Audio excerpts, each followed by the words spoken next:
अमरावती जिल्ह्यातील धामणगाव रेल्वे येथे प्रहार जनशक्ती संघटनेचे कार्यकर्ते आज चांगलेच आक्रमक झालेले दिसले। त्यांच्या विविध मागण्यांसाठी त्यांनी सरकारविरोधात जोरदार आंदोलन पुकारले आहे।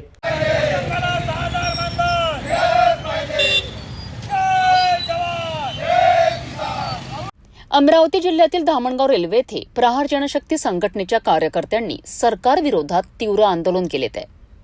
धामणगाव शहरातील मुख्य असलेल्या शास्त्री चौकात मोठ्या संख्येने जमलेल्या प्रहारच्या कार्यकर्त्यांनी रस्त्यावर टायर जाळत चक्का जाम केलाय। यावेळी कार्यकर्त्यांनी सरकारविरोधात जोरदार घोषणाबाजी करत आपला संताप व्यक्त केलाय। शेतकऱ्यांचा सातबारा कोरा करावा, दिव्यांगांना दरमहा 6,000 रुपये मानधन देण्यात यावे, अशा विविध मागण्या यावेळी प्रहारच्या कार्यकर्त्यांनी सरकारसमोर ठेवल्यात आहे।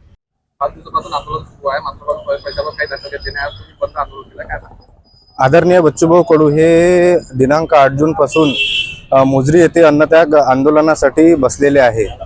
पण गेल्या आज समजा 5वा दिवस उजाडला, पण आजपर्यंत एकही मंत्री किंवा कुणी बच्चूभाऊला भेटण्यासाठी आले नाही।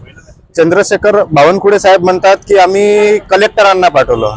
मला सांगा, चंद्रशेखर बावनकुळे साहेब मोजरीवरून अमरावतीला गेले। आंदोलना स्थळापासून चंद्रशेखर बावनकुळे साहेब फक्त 10 पावलावर होते। त्यांनी जर एक बच्चूभाऊची भेट घेतली असती आणि त्यांच्या ज्या मागण्या आहे त्या समजून जरी घेतल्या असत्या तरी आम्हाला कुठेतरी अशी शाश्वती वाटली असती की हे सरकार कुठेतरी आमच्या आंदोलनाची दखल घेत आहे। पण आज हे जे सरकार आहे ते सर्व निव्वळ भूलथापा देण्याचा प्रकार करून राहिले। काल सन्माननीय मुख्यमंत्री साहेब हे अकोल्यात आले। अकोल्यात आल्यानंतर त्यांना जेव्हा आपल्याच मीडियाने प्रश्न विचारले तेव्हा त्यांनी सांगितलं की चंद्रशेखर बावनकुळे साहेब हे अमरावतीचे पालकमंत्री आहे, ते प्रशासनाच्या संपर्कात आहे। मला सांगा, प्रशासनाच्या संपर्कात आहे म्हणजे काय? तो माणूस गेल्या 5 दिवसापासून अन्नत्याग आंदोलन करून राहिला। आपण एक दिवस जरी साधं उपाशी राहिलो तर आपली चिडचिड, आपली जे काही तब्येतीची काय म्हणतो त्याला, जे आपली तब्येत जे आहे ते बिघडण्याचा खूप मोठ्या प्रमाणात एक शक्यता राहते। पण तो माणूस आज कंटिन्यू 5 दिवसापासून तिथे उपोषणाला बसलेला आहे, पण शासन या बाबतीत कुठलीही दखल घेऊन नाही राहिली। मला सांगा, शेतकऱ्यांची कर्जमाफीची मागणी मुळातच नव्हती किंवा प्रहारची सुद्धा नव्हती। देवेंद्र फडणवीस साहेबांनी त्यांच्या जाहीरनाम्यात स्पष्टपणे सांगितलं होतं की आम्ही सत्तेत आल्यानंतर शेतकऱ्यांचा सातबारा संपूर्ण कोरा करू, शेतमालाला 20% नफा धरून भाव आकारू। पण आज देवेंद्र फडणवीस साहेबांचं सरकार गेल्या 6 महिन्यापासून सत्तेत येऊन या सर्व गोष्टीचा त्यांना विसर पडलेला आहे। आम्ही काही आमच्या स्वतःसाठी कुठल्या मागण्या नाही करून राहिलो। आमच्या ज्या मुळात मागण्या आहे ह्या मागण्या कोणासाठी आहे? शेतकऱ्यांसाठी, कष्टकऱ्यांसाठी, दिव्यांगांसाठी, अनाथांसाठी आहे। मला सांगा, सरकार जर आज या सामान्य माणसाच्या जर गोष्टी, गरजा पूर्ण करू नसेल शकत तर मग या सरकारला सत्तेत राहण्याचा अर्थ काय? मला सांगा, सरकार कोणाचं? हे सरकार सांगते ना, एकनाथ शिंदे साहेब म्हणते की आम्ही हे सरकार जे चालवतो हे सामान्य माणसाचं सरकार आहे। पण आज सामान्य माणसाच्या ज्या अडचणी आहे ह्यात जर यांना समजत नसेल आणि त्या अडचणीसाठी जर बच्चूभाऊंना जर समजा आंदोलन करण्याची वेळ येत असेल तर मग या सरकारचं आणि या शासनाचा जे शासन कारभार आहे हा चालतो कसा हेच मुळात आम्हाला समजून नाही राहिलं। यांचं जे आहे, मला सांगा, यांची जे कर्जमाफीचा विषय आहे, शेतकऱ्यांची कर्जमाफी आली की यांच्याजवळ पैसा नाही म्हणते।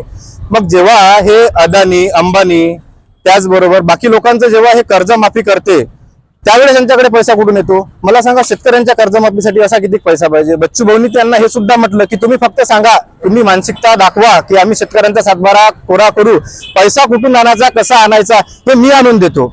एवढं बच्चूभाऊ बोलल्यानंतरही जर यांना या गोष्टीची दखल नसेल घेता येत तर मग यांचे मुळात काय? यांची मानसिकता अशी आहे की शेतकऱ्यांना 4-5 वर्ष हाल अपेष्टा सहन करायला लावायच्या आणि जेव्हा परत 5 वर्षानंतर निवडणूक येईल तेव्हा आणखी अशाच भूलथापा देऊन सत्तेत यायचं, हा यांचा गेल्या कित्येक वर्षापासून हा यांचा कारभार चालू आहे। प्रहार जनशक्ती संघटनेचे नेते आणि आमदार बच्चू कडू यांच्या आंदोलनाची सरकारने तत्काळ दखल घ्यावी आणि मागण्या मान्य कराव्यात, अशी त्यांची मागणी आहे। जर सरकारने त्यांच्या मागण्या मान्य केल्या नाहीत तर यापेक्षाही तीव्र आंदोलन करण्याचा इशारा प्रहारच्या कार्यकर्त्यांनी यावेळी दिला आहे। मागील 8 तारखेपासून बच्चूभाऊ हे अन्नत्याग आंदोलनाला बसलेले आहे आणि आता तर 5वा दिवस असल्यामुळे बच्चूभाऊची प्रकृती खूप खालावलेली आहे। त्यांना बीपी आहे, अनेक आजार आहे त्यांना, आणि अशाच शासन त्यांच्या मागण्याला म्हणजे मंजूर करण्यासाठी कोणतेही निर्णय घेत नाही। त्या निषेधार्थ आज आम्ही पूर्ण महाराष्ट्रभर आहे आणि आपल्या धामणगाव तालुक्यात सुद्धा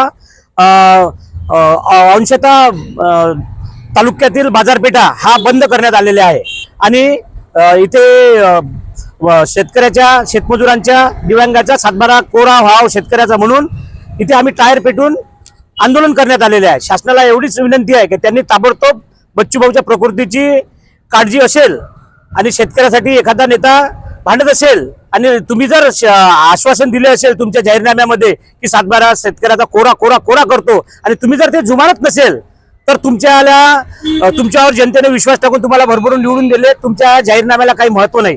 आमची एवढीच मागणी आहे की बा तुम्ही जे आश्वासन दिलं ते आश्वासन तुम्ही पूर्ण करा. आम्ही तुम्हाला काही वेगळं मागत नाही. आणि त्या निषेधार्थ आज आम्ही धामणगाव कडकडीत बंद केला आहे आणि तुमच्या विरोधामध्ये आम्ही शासनाच्या विरोधामध्ये आम्ही आंदोलन निषेध व्यक्त करून जाळपोळ करून निदर्शने केले आहे. तुम्ही तातडीने शेतकऱ्याचा सातबारा कोरा करा अशी आमची तीव्र नाराजी आहे आणि आमची विनंती आहे तुम्हाला. तर अशा प्रकारे अमरावती जिल्ह्यातील धामणगाव रेल्वे येथे प्रहार जनशक्ती संघटनेने सरकार विरोधात एल्गार पुकारला आहे. त्यांच्या मागण्यांवर सरकार काय भूमिका घेतं हे पाहणं महत्त्वाचं ठरेल.